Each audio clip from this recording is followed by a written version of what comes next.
Study master मराठीच्या या खास आणि अतिशय महत्त्वाच्या मास्टर क्लासमध्ये सर्व विद्यार्थी मित्रांचं खूप खूप स्वागत आहे. मित्रांनो, टीईटी परीक्षा आता अगदी जवळ येऊन ठेपली आहे आणि मला माहिती आहे की तुमचा अभ्यास जोरात सुरू आहे. पण होतं काय, विज्ञानातील काही नेमक्या संकल्पना अशा असतात ज्या वाचायला सोप्या वाटतात पण परीक्षेत हमखास गोंधळ उडवतात. आणि म्हणूनच पेपर 1 आणि पेपर 2 मध्ये जास्तीत जास्त अगदी पैकीच्या पैकी गुण मिळवण्याची गुरुकिल्ली म्हणजे या ट्रिकी संकल्पना एकदम पक्क्या करणे. घाईघाईत आपले हक्काचे मार्क जाऊ नयेत यासाठी आज आपण काही अशा भन्नाट आयडियाज आणि कन्सेप्ट्स पाहणार आहोत की परीक्षेत प्रश्न दिसल्या दिसल्या तुम्हाला उत्तर आठवेल. आजचा हा आपला मास्टर क्लास याच उद्देशाने डिझाईन केला आहे. तर मग तयार आहात ना सगळे?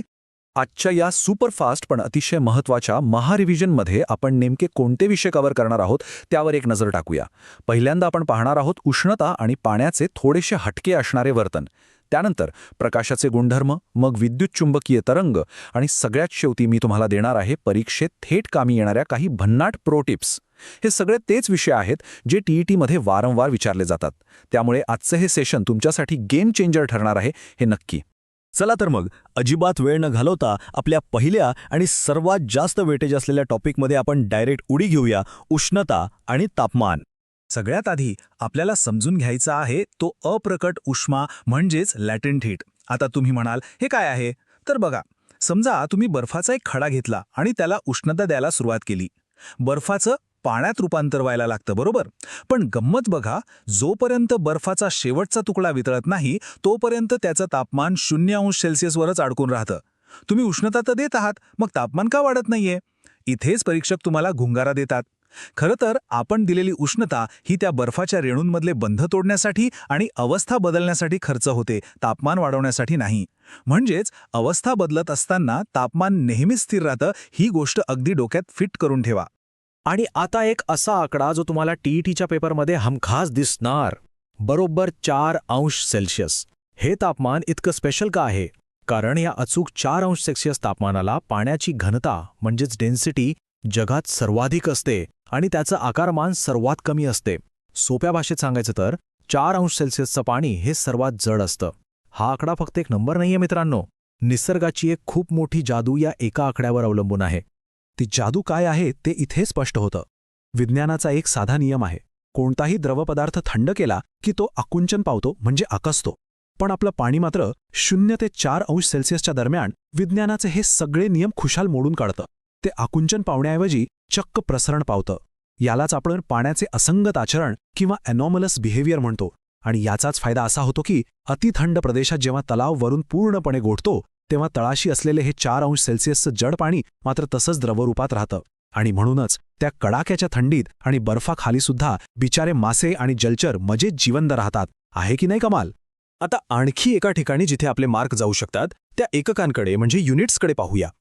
SI आणि CGS या दोन्ही प्रणालींमध्ये तापमानाचं एकक कोणते असा प्रश्न येतो आणि तिथेच आपण गडबडतो. आपण लगेच सेल्सियस किंवा फॅरनहाइटवर टिक करतो.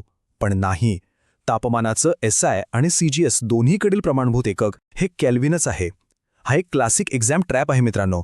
उष्णतेचं SI एकक जूल आणि CGS एकक कॅलरी आहे हे आपल्याला पाठ असतं, पण तापमानाच्या बाबतीत केल्व्हिनला अजिबात विसरायचं नाही. अतिशय छान. उष्णतेचे सगळे फंडे क्लिअर झाले असतीलच.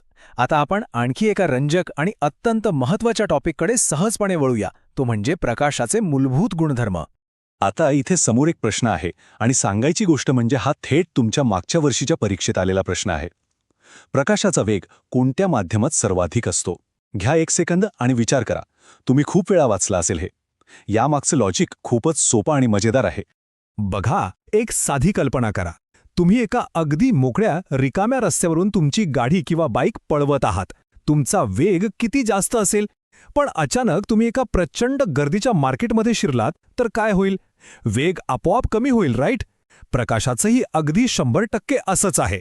माध्यम जितकं विरल किंवा मोकळं तितका प्रकाशाचा वेग जास्त. म्हणूनच निर्वात पोकळीत म्हणजेच व्हॅक्यूममध्ये जिथे प्रकाशाला अडवायला हवासुद्धा नसते तिथे प्रकाशाचा वेग सर्वात जास्त असतो. त्यानंतर हवा, मग पाणी म्हणजे द्रव आणि शेवटी काच किंवा लाकूड अशा स्थायू माध्यमात तो सर्वात संथ होतो. अगदी लॉजिकल आहे ना?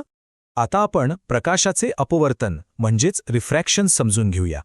जेव्हा प्रकाश एका माध्यमातून दुसऱ्या माध्यमात तिरपा प्रवेश करतो, समजा हवेतून पाण्यात, तेव्हा त्याचा वेग बदलतो आणि याच वेगातील बदलामुळे प्रकाशाचा किरण थोडासा वाकतो किंवा आपली दिशा बदलतो. विरळ माध्यमातून घन माध्यमात जाताना तो नेहमी स्तंभिकेकडे म्हणजेच नॉर्मल लाईनकडे झुकतो.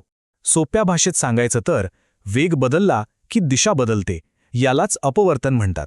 परीक्षेत तुम्हाला थेट उदाहरणे दिली जातात आणि विचारलं जातं की हा कशाचा परिणाम आहे. म्हणूनच अपवर्तनाची ही 3 वास्तविक जीवनातील उदाहरणे अगदी पाठ करून ठेवा. रात्री आकाशात तारे लुकलुकताना दिसतात ते याच अपवर्तनामुळे. तसंच पाण्याने भरलेल्या ग्लासमध्ये पेन्सिल टाकली तर ती तुटल्यासारखी किंवा वाकल्यासारखी भासते आणि पाण्यात पडलेलं नाणं तळापासून थोडं वर उचल्यासारखं दिसतं. हे सगळ्या प्रकाशाच्या अपवर्तनाचेच चमत्कार आहेत. आता यापुढची जी कन्सेप्ट आहे, संपूर्ण अंतर्गत परावर्तन म्हणजेच टोटल इंटरनल रिफ्लेक्शन, इथे एक अत्यंत महत्त्वाची अट आहे जी तुम्हाला कोणत्याही परिस्थितीत विसरायची नाही. ती अट म्हणजे प्रकाशाने घन माध्यमातून विरल माध्यमातच प्रवास केला पाहिजे, म्हणजे काचेतून हवेत किंवा पाण्यातून हवेत. जेव्हा प्रकाश घन माध्यमातून विरळ माध्यमात जात असतो आणि त्याचा आपाती कोन हा क्रांतिक कोनापेक्षा म्हणजे क्रिटिकल अँगलपेक्षा वाढतो, तेव्हा प्रकाश बाहेर न पडता आरशासारखा त्याच घन माध्यमात पूर्णपणे परत फिरतो. आणि या संपूर्ण अंतर्गत परावर्तनाचे परिणाम आपण रोजच्या आयुष्यात पाहतो. उन्हाळ्यात डांबरी रस्त्यावर किंवा वाळवंटात दिसणारं मृगजळ हे याचं पहिलं उदाहरण.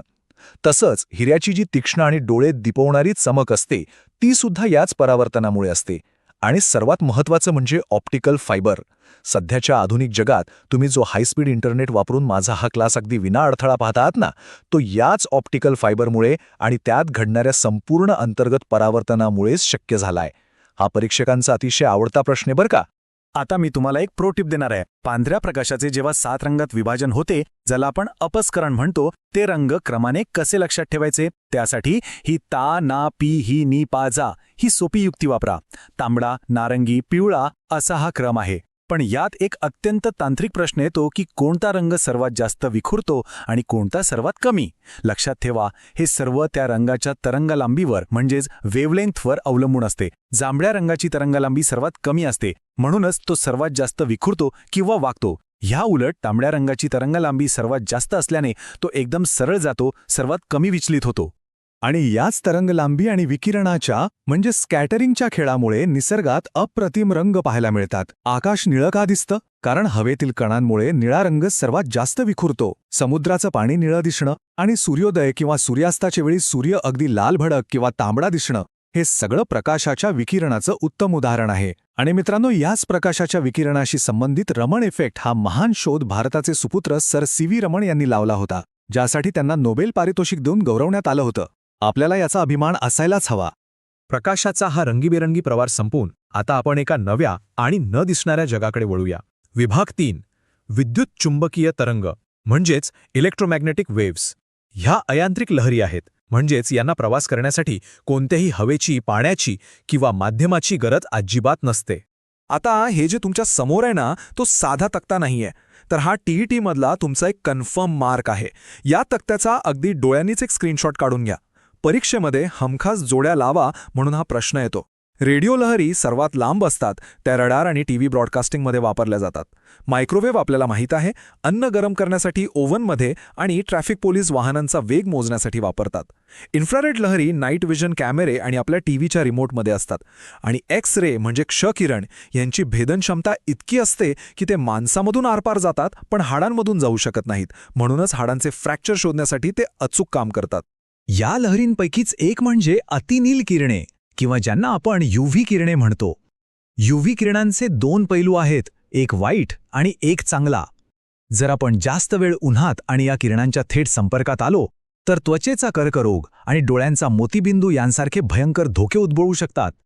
पण जर आपण याच किरणांचा नियंत्रित आणि योग्य वापर केला तर वैद्यकीय क्षेत्रात जंतू नष्ट करण्यासाठी, वॉटर प्युरिफायरमध्ये पाणी शुद्ध करण्यासाठी आणि अगदी चष्मा घालण्यासाठी जी लेसिक डोळ्यांची शस्त्रक्रिया केली जाते तिथेही याच UV किरणांचा वापर होतो. चला, विज्ञानाच्या मुख्य संकल्पना आपण कव्हर केल्या आहेत. आता या 4थ्या विभागात आपण गणिताच्या सूत्रांवर आणि प्रत्यक्ष परीक्षा सोडवण्याच्या रणनीतीवर फोकस करूया. हा असा भाग आहे जो तुम्हाला बाकीच्या विद्यार्थ्यांपेक्षा खूप पुढे नेईल. विज्ञान आणि रसायनशास्त्रात बऱ्याचदा आकडेमोड करावी लागते आणि तिथे हे अत्यंत महत्त्वाचं सूत्र तुमचे खूप काम वाचवेल. तापमानाचे सेल्सिअसमधून केल्विनमध्ये रूपांतर करण्याची ही अगदी साधी पण प्रभावी युक्ती आहे. समजा तुम्हाला परीक्षेत विचारलं की 100 अंश सेल्सिअस म्हणजे किती केल्विन, तर काहीच करायचं नाही. दिलेल्या सेल्सिअसच्या आकड्यात फक्त 273 मिळवायचे. म्हणजे 100 अधिक 273, उत्तर आलं 373 केल्विन. सोपं आहे ना? हे सूत्र अगदी तोंडपाठ असू द्या. पेपर 2ची तयारी करणाऱ्या विद्यार्थ्यांसाठी भौतिकशास्त्राची ही काही मोजकी पण अतिशय महत्त्वाची सूत्रे आहेत. गतीज ऊर्जा म्हणजेच कायनेटिक एनर्जी काढायची असेल तर 1/2 गुणिले m गुणिले v चा वर्ग म्हणजेच 1/2 mv². संवेग काढताना वस्तूचे वस्तुमान आणि वेगाचा गुणाकार p = m × ही. पण मित्रांनो, एक प्रो टिप लक्षात घ्या. गणिते सोडवताना सर्वात आधी प्रश्नात दिलेली माहिती म्हणजे गिव्हन डेटा एका बाजूला लिहून काढा. अर्ध्याहून अधिक गणित तिथेच सुटतं. आणि हो, ऊर्जा रूपांतरणाचा हा आकडा विसरू नका. 1 जूल बरोबर 10⁷ अर्ग. हा रिलेशन परीक्षेत डायरेक्ट विचारला जातो. मित्रांनो, तुम्ही सर्वांनी आज खूप छान लक्ष दिलं आणि आपण एक अतिशय अभ्यासपूर्ण आणि व्हॅल्युएबल सेशन पूर्ण केलं आहे. आता जे काही आपण शिकलो त्याची एका मिनिटात जलद उजळणी करूया, म्हणजे या संकल्पना कायमच्या तुमच्या मेंदूत कोरल्या जातील. तर थोडक्यात लक्षात काय ठेवायचं? अवस्था बदलत असताना जोपर्यंत पूर्ण बदल होत नाही तोपर्यंत तापमान स्थिर राहतं, त्यालाच आपण अप्रकट उष्मा म्हणतो. दुसरं म्हणजे प्रकाश जेवढ्या विरल किंवा मोकळ्या माध्यमात असेल तितका तो सुसाट वेगाने धावतो. पांढऱ्या प्रकाशाच्या अपस्करणाचे रंग लक्षात ठेवण्यासाठी तानापी हिनीपाजा ही आपली हक्काची ट्रिक वापरायची. आणि शेवटी प्रत्येक विद्युतचुंबकीय लहरीचा, मग तो एक्स-रे असो, मायक्रोवेव्ह असो वा इन्फ्रारेड, त्यांचा दैनंदिन जीवनातील उपयोग अगदी पक्का करायचा. तर विद्यार्थी मित्रांनो, अशाच सोप्या, दर्जेदार आणि तुमच्या टीईटी परीक्षेच्या परिपूर्ण तयारीसाठी स्टडी मास्टर मराठी चॅनलला आत्ताच्या आत्ता सबस्क्राईब नक्की करा. तुमचा अभ्यास असाच जोमाने आणि उत्साहाने सुरू राहू दे. मला कमेंट्समध्ये नक्की सांगा की आज आपण शिकलेल्या या वैज्ञानिक चमत्कारांपैकी कोणती गोष्ट तुम्हाला आज खऱ्या जगात पाहायला मिळेल. मृगजळ की निळा आकाश? विज्ञानाची हीच उत्सुकता कायम जागी ठेवा. तुमच्या येणाऱ्या परीक्षेसाठी तुम्हाला खूप खूप मनपूर्वक शुभेच्छा.